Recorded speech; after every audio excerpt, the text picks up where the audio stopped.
कामना में दम है जे हमरा के रोकी लगे जे आई साला के हु न खोखी केकरो करना हो ऐसा है क्या? हेगे कामना में दम है जे हमरा के रोकी लगे जे आई साला के हु न खोखी कहो ही प्यार से न मिली है हमारा यार से। अच्छा। बात नहीं सुनो है खेलो है हथियार से। बात नहीं सुनो है खेलो है हथियार से। ढेर भौकाल मत बनाओ।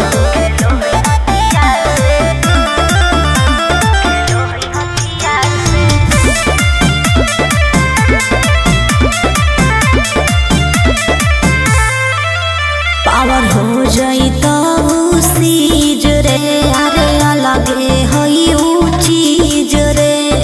चाइना के मशीन समझो है कि हाँ आगे करे न ढेर तू घमंड गे भरे पर तोरा दंड गे नमवा हमर जानो है पगली गाँव जवार पर खंड गे अरे काला टीका मार के वो घूमो हकई थार से।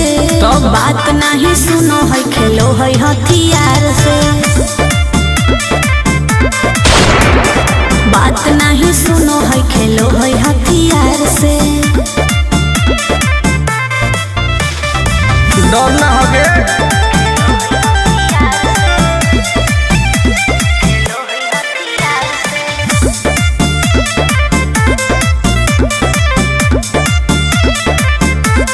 अभी तू झूठे बनो ही बस सामने हो तो एनर्जी लॉस।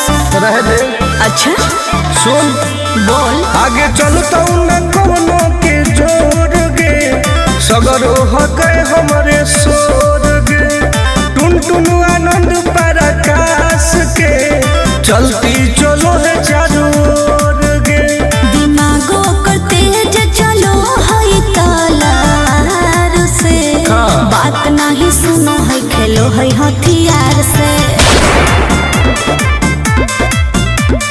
बात नहीं सुनो है खेलो है हथियार से। चल जो जैसे